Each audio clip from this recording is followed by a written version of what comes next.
Hello students, today I will continuing the excretion. In this video we will study about the osmoregulation, dialysis and excretion in plants. ठीक है. First of all, what is osmoregulation? Osmoregulation is the process or regulating water content and ion concentration in the body. ठीक है.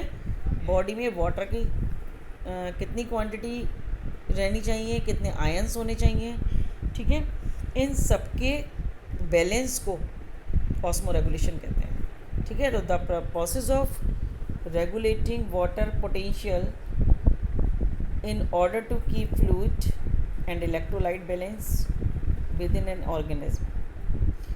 ठीक है. और excretion क्या होता है अगर हम देखें तो एक्सक्रीशन में the process by which metabolic waste of eliminate from an organism. ठीक है. फिर नेक्स्ट है ऑस्मो रेगुलेशन में क्या होता है, the process of balancing intake and loss of water from the body. ठीक है. इसमें अगर हमारी बॉडी में वाटर की कमी है तो उसको हम ले भी सकते हैं, वाटर को इनटेक भी कर सकते हैं, और वाटर की क्वांटिटी ज़्यादा है तो उसका लॉस भी करेंगे. It is osmo regulation. But excretion में क्या होता है, the process of elimination unwanted substance from the body. हम इनटेक नहीं करते, इसमें अनवांटेड सब्सटेंस को बॉडी से बाहर करते हैं. ठीक है. ऑस्मो रेगुलेशन में इवेंट क्या होता है, एंडोस्मोसिस और एक्सोस्मोसिस. इसमें बॉडी में एंडोस्मोसिस और एक्सोस्मोसिस के थ्रू होता है.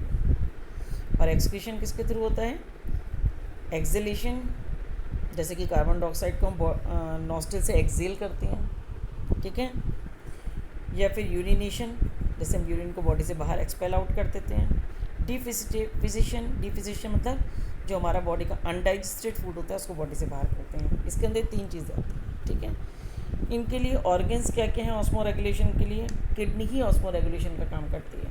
जैसे कि अगर आप ज़्यादा वाटर पीते हो तो यूरिन की क्वांटिटी ज़्यादा हो जाती है. वाटर अगर आप ज़्यादा कम ड्रिंक करते हो तो यूरिन की क्वांटिटी कम हो जाती है. तो किडनी ही हमारा जो है वो ऑस्मो रेगुलेशन का वर्क भी करती है. इसमें क्या होता है, ऑस्मो एक्सक्रीशन में किडनी भी आती है as well as the respiratory organ भी आते हैं एंड डाइजेस्टिव सिस्टम भी आता है. ठीक है. मेनली तो यही होता है. इसके बाद आता है आपका ऑस्मो रेगुलेशन के बाद. ऑस्मो रेगुलेशन का देखिए एक तरीका ये भी है कि हमारी बॉडी कैसे कंट्रोल करती है कि हमारा यूरिन फॉर्मेशन कितना होना चाहिए. ठीक है. तो देखिए इस चार्ट से दिखाया गया है. बीच में से देखिए water content of the blood normal. ये नॉर्मल वाटर कंटेंट है हमारे ब्लड में. ठीक है. अब हमने क्या करा, टू मच वाटर ड्रंक, हमने बहुत पानी पी लिया आज, कई सारे गिलास पानी पी लिया. ठीक है. तो water content of the blood, तो ब्लड में वाटर का कंटेंट कैसा हो गया, बहुत हाई हो गया. अब ये ब्रेन के पास जाएगा मैसेज. अब ब्रेन क्या करेगा, इस मैसेज को कंट्रोल करने के लिए ब्लड की जो हमारी थिकनेस होती है वो उतनी ही रहती है जितनी नॉर्मल होनी चाहिए. उसको उतनी ही नॉर्मल थिकनेस पर लाने के लिए ब्रेन तुरंत एक हार्मोन रिलीज़ करेगा, ADH. ठीक है. ये होता है एंटी डाईयूरेटिक हार्मोन. ठीक है. ये तुरंत जो है वो कम कर देगा. जैसे ये कम करेगा तो किडनी जो है वो low volume of water reabsorb, तो किडनी जो है वाटर का एब्जॉर्प्शन कम कर देगी. और जब वाटर का एब्जॉर्प्शन कम कर देगी तो यूरिन ज़्यादा क्वांटिटी में रिलीज़ होगा. और जब यूरिन ज़्यादा क्वांटिटी में रिलीज़ होगा तो वाटर कंटेंट जो है वो ब्लड में फिर से नॉर्मल हो जाएगा. Clear it. हमने एक टॉपिक पढ़ा था किडनी में यूरिन फॉर्मेशन में रीएब्जॉर्प्शन. तो उसमें क्या होता है, वो वाटर को एब्जॉर्ब कर लेता है, रीएब्जॉर्ब कर लेती है. तो जैसे ही ADH हार्मोन कम हो जाएगा, तो ADH हार्मोन कम होने की वजह से ब्लड जो है वो वाटर के जो रीएब्जॉर्प्शन को कम कर देगा. वाटर को रीएब्जॉर्प्शन को कम कर देगा तो बाकी का वाटर कहाँ चला जाएगा, यूरिन में चला जाएगा, और ब्लड में वाटर कम रीएब्जॉर्ब होगा. अब बिल्कुल उसका अपोजिट देख लीजिए.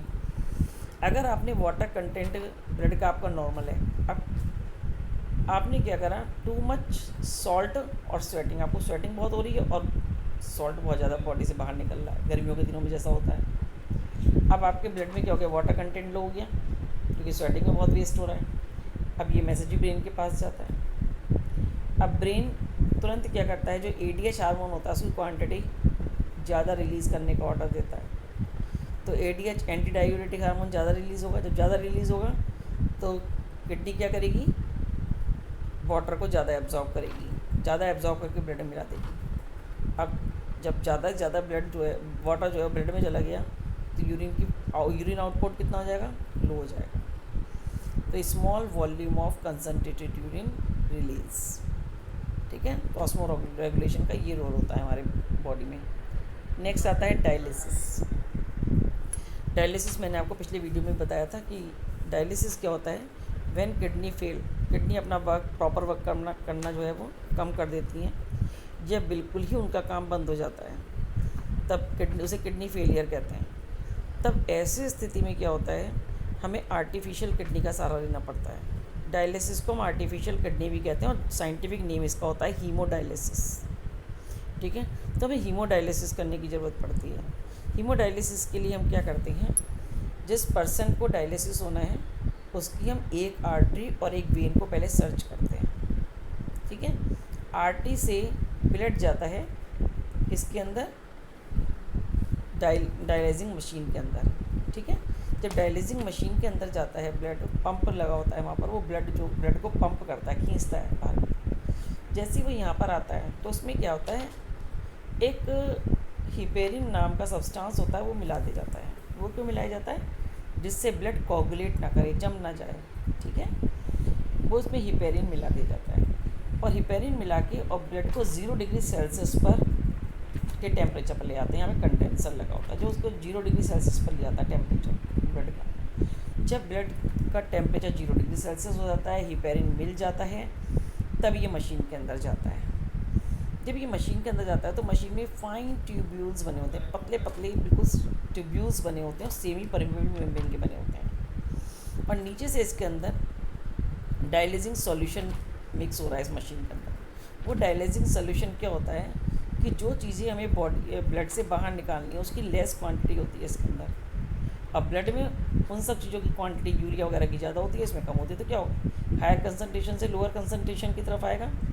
तो यूरिया हायर कंसनट्रेशन से मतलब ब्लड से निकल करके डायलिसिंग सॉल्यूशन में आ जाएगा। इसमें एक लाइन डायलिसिंग सॉल्यूशन की, एक ब्लड की, इस तरह से वेन्स जा रही हैं जो इसके अंदर स्ट्रक्चर बना है। तो वो हायर कंसनट्रेशन से लोअर कंसनट्रेशन की तरफ आ जाएगा और डायलिसिंग सॉल्यूशन में आ जाएगा। और वो डायलिसिंग सॉल्यूशन हम दूसरी बॉटल में इकट्ठा कर लेते हैं, उसको कहते हैं यूज डायलिसिंग सॉल्यूशन, जो यूज़ हो चुका है। उसके अंदर यूरिन होता है, एक तरीके से जैसे यूरिन बनता है वो यूरिन बन जाता है एक तरीके से, ठीक है, with urea and excess salts. अब जब ये ब्लड यहाँ पर फिल्टर हो गया, इसमें से सारा यूरिया निकल गया, तब ये ब्लड फिर से बॉडी के अंदर जाता है। और बॉडी के अंदर जाने से पहले फिर से हम क्या करते हैं, जो ब्लड है उसका नॉर्मल टेम्परेचर होता है यहाँ पर चेंज करा जाता है 0 डिग्री सेल्सियस से, और उसमें एंटी हिपेरिन मिलाया जाता है। जब हमने हिपेरिन मिलाया था, अब क्या मिलाएंगे, एंटी हिपेरिन, ठीक है। और एंटी हिपेरिन मिला के ब्लड का टेम्परेचर नॉर्मल करके फिर से पेशेंट की बॉडी के अंदर चला जाता है, ठीक है। It is called the dialysis, ठीक है। इससे क्या होता है, जो वर्क उसका किडनी नहीं कर पा रही है, उसके टॉक्सिक सब्सटेंस को, उसके पॉइजन सब्सटेंस को बॉडी से अलग नहीं कर पा रही है, वो ये मशीन करती है। It is called the dialysis, ठीक है। तो ये ह्यूमन बीइंग का तो एक्सक्रीटरी सिस्टम खत्म हो गया, excretion. Now we comes on the excretion in plants. But excretion plants में क्या होता है कि plants have no excretory organ, no excretory system. कोई एक्सक्रीटरी सिस्टम नहीं होता इसके अंदर, कोई एक्सक्रीटरी ऑर्गन नहीं होता, और बहुत ज़्यादा कोई एक्सक्रीटरी सब्सटेंस भी प्लांट्स में से नहीं निकलते हैं। अब देखिए, प्लांट्स में पहला निकलता है एक्सक्रीटरी और सब्सटेंस कार्बन डाइऑक्साइड रेस्पिरेशन में। वो डिफ्यूज़न के थ्रू स्टोमेटा से बाहर निकल जाती है, जो आप पहले रेस्पिरेशन में पढ़ चुके हो। सेकंड निकलती है ऑक्सीजन। ऑक्सीजन भी इसका वेस्ट प्रोडक्ट होता है। वो कब निकलता है, फोटोसिंथेसिस से, वो भी डिफ्यूज़न के थ्रू स्टोमेटा से निकल जाता है। थर्ड होता है वाटर। एक्स्ट्रा वाटर को बॉडी से बाहर कैसे निकालेगा, ट्रांसपीरेशन के थ्रू, ठीक है। सम अदर वेस्ट प्रोडक्ट्स, कुछ और वेस्ट प्रोडक्ट्स होते हैं जैसे लेटेक्स, रेजिन, गम। तो ये जो चीज़ें होती हैं, ये क्या होता है, प्लांट्स अपनी बार्क में इकट्ठा करता रहता है, ठीक है, ये बाहर की तरफ निकलती रहती है बॉडी से, बार्क में इकट्ठी जाती है और वो बार्क के थ्रू थोड़े दिन बाद वो बार्क छुट के प्लांट से अलग हो जाती है। तो उसने क्या करा, वेस्ट प्रोडक्ट से छुटकारा पा लिया बार्क के थ्रू। बार्क उतारता रहता है प्लांट और उस बार्क के थ्रू अपने वेस्ट प्रोडक्ट से भी छुटकारा पाता रहता है। सेकेंड है stored in plants and released when the plants die and decay. कुछ चीज़ें ऐसी होती हैं जो प्लांट्स में स्टोर होती रहती हैं और जब प्लांट्स मरता है तभी अलग होती हैं।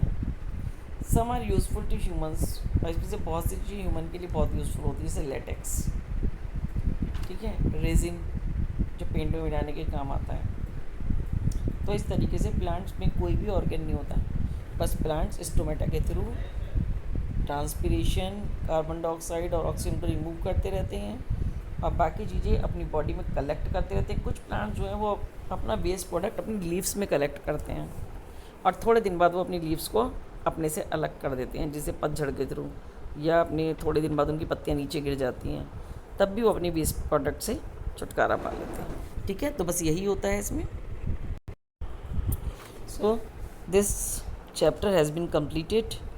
ठीक है, in this chapter we have learn about the 4 life processes, nutrition, respiration, transportation and excretion. और यही सारे जो भी हमने लाइफ प्रोसेस पढ़े इनको हमने 2 पार्ट में पढ़ा, एक बार एनिमल में और एक बार प्लांट्स में। ठीक है, इसके कुछ प्रैक्टिकल्स हैं जो आपके लैब मैनुअल में हैं, तो एक दिन देखते हैं हम, एक दिन इसके एक वीडियो में इसके एक दिन सारे एक्सपेरिमेंट को डिस्कस कर लेते हैं। ठीक है, ये चैप्टर आपका कंप्लीट हो गया है। ठीक है, मैं नोट्स भेज रही हूँ, जितने भी नोट्स दे रही हूँ आपको वो सब आप कॉपी पे नोट डाउन करिएगा। ठीक है।